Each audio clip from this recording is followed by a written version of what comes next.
Hey everyone, and welcome to the podcast. I'm your host, Andrew Ross. Now, folks who are regular listeners to the podcast know that we very recently had the Minister of Labour and Skilled Trades, Monty McNaughton, on to talk about the Skilled Trades Ontario agency that replaces the Ontario College of Trades, as well as a number of other elements that are set to evolve the skilled trades landscape in Ontario. So today I wanted to have some feedback on both what the minister says, what they think is going on, and how they see the apprenticeship landscape developing. So with me today is Eric Mileham. He is the president of the Automotive Aftermarket Retailers of Ontario. Welcome, Eric. Good morning, Andrew. And a shop owner, of course. Also, Jamie Holmes, who is the retired VP and chair of the Master Mechanic organization that has 30 plus locations across Ontario. He's also formerly the vice president of the board of governors for the Ontario College of Trades. Welcome, Jamie. Hey, how are you doing there, Henry? Thanks very much. So I'll just start with you, Eric. I mean, you've heard what the minister had to say. You had a chance to kind of think on it. What's your take on where things are going with the new agency and with apprenticeships in Ontario? I mean, the province has done a lot of changes, right? So. Yeah, it sounds really promising on the surface. You know, they're putting a lot more money into the program than ever before. It certainly sounds like they're committed to making skilled trades a viable choice for as a career choice. Incredible amount of additional funding being put into the program. It just sounds absolutely fabulous. Looking at their website and you know, on the initial take, everything seems to be really going the way you'd expect it to. It is absolutely surprising that they can get it together and make it all look so good. One of our technicians wrote his CFQ 2 weeks ago, and within a week he had his results posted up on the website, showed the change of status from an apprentice to a journeyman, and yeah, I'm really enthusiastic about where the program's going. Well, that's great. So, Jamie, it's kind of same question. What's your what kind of sense of feel do you get for where things are going? I know we've talked before about some of the aspects of it. Yeah, but, sure. Well, I guess I'll say something and try to make it positive. Because I think it is positive. All I can say is, having been the vice chair of the board of governors for OCOT for almost 8 years, I'm very happy to see the government, and it's not political, but to see the government finally put a good portion of the suggestions that the board of governors made over 5 years ago, when we were still OCOT. We had suggested most of the things that are presently being implemented. Like, this is not new. This isn't a new script. They had this information, and the previous government, with the Liberals and also the Conservatives in the beginning, essentially sat on it. You know, these suggestions were suggested, as I said, almost 5 years ago, but they were never implemented for whatever reason. But that having been said, I'm glad that somebody finally listened. And I think it's going to be positive for all trades across the province. As Eric said, the amount of money that they loosened up and are putting towards the trades is fantastic. It's about time. It's something that has been needed for a very long time. And what they also need to do, though, is to change their focus and get to the educators, both not only in secondary schools, but also in middle school, and to get out to the youth to make them realize and understand that to be a tradesperson is a good, viable career opportunity, and there's no shame in it. Yeah. Now, Eric, certainly this has come up kind of over the years too about, yes, attracting people, apprentices or people to become apprentices, but then keeping them is quite another thing.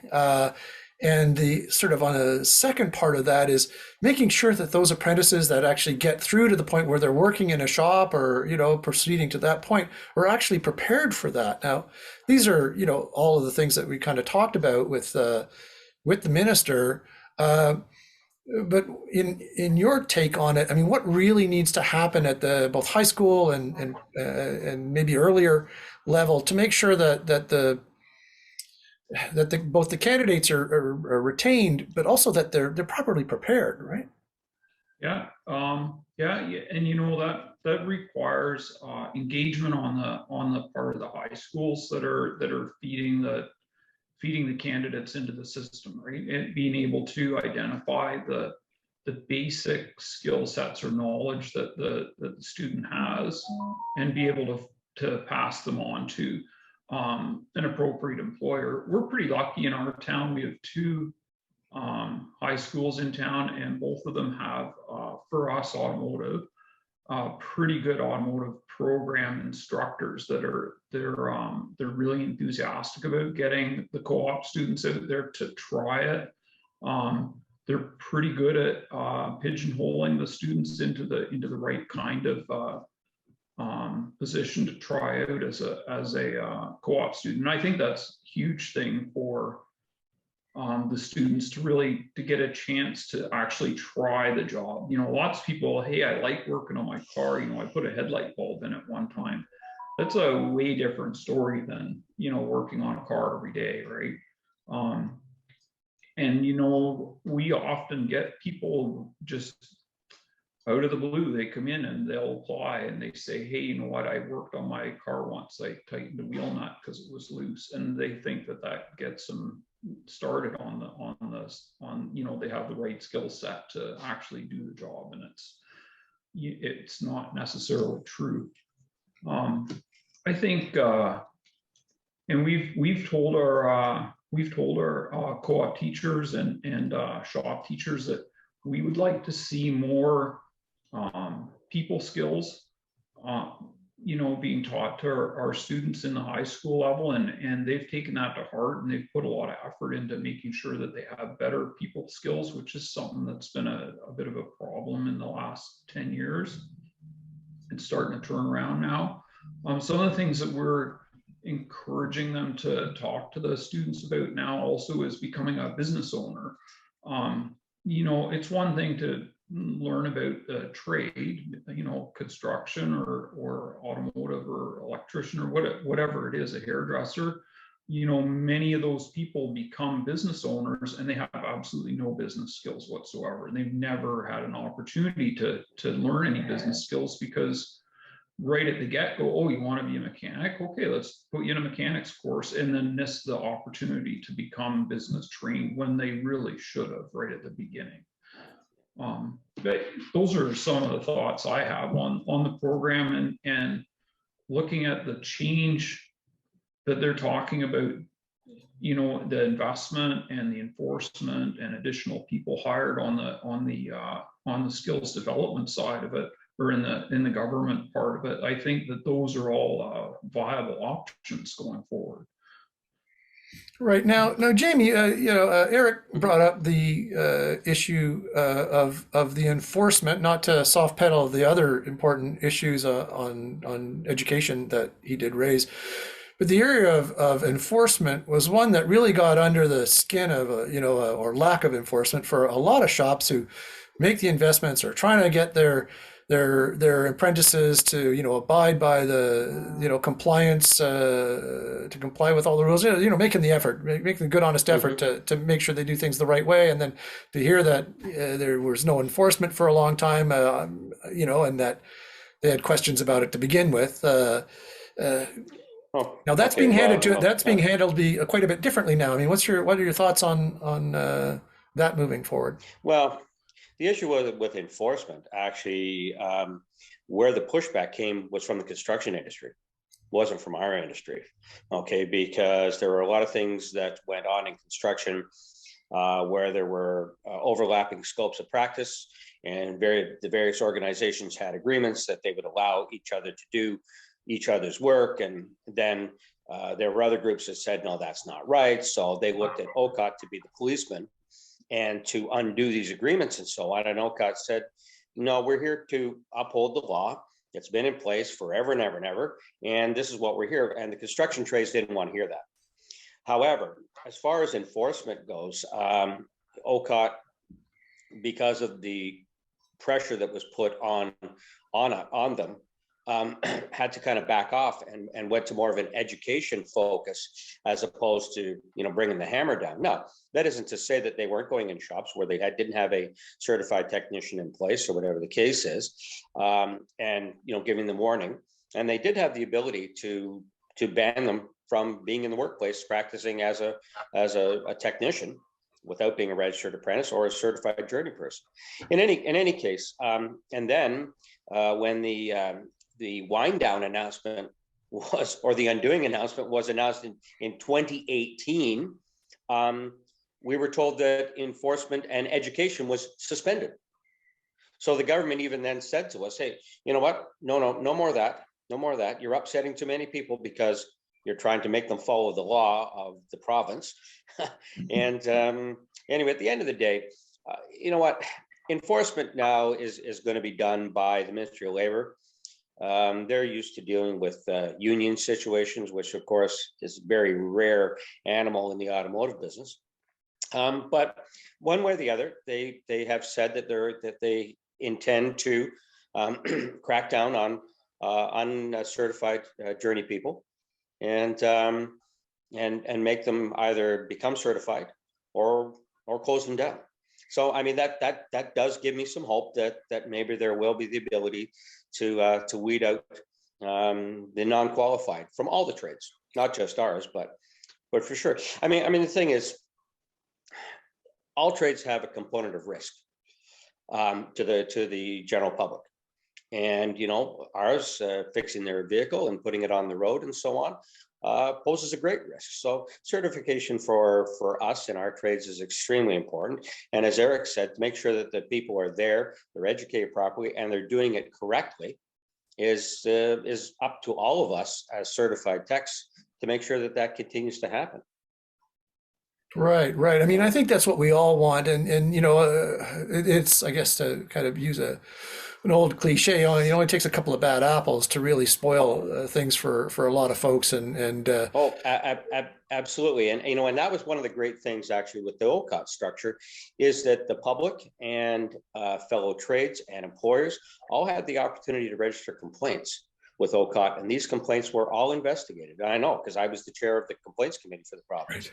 Right.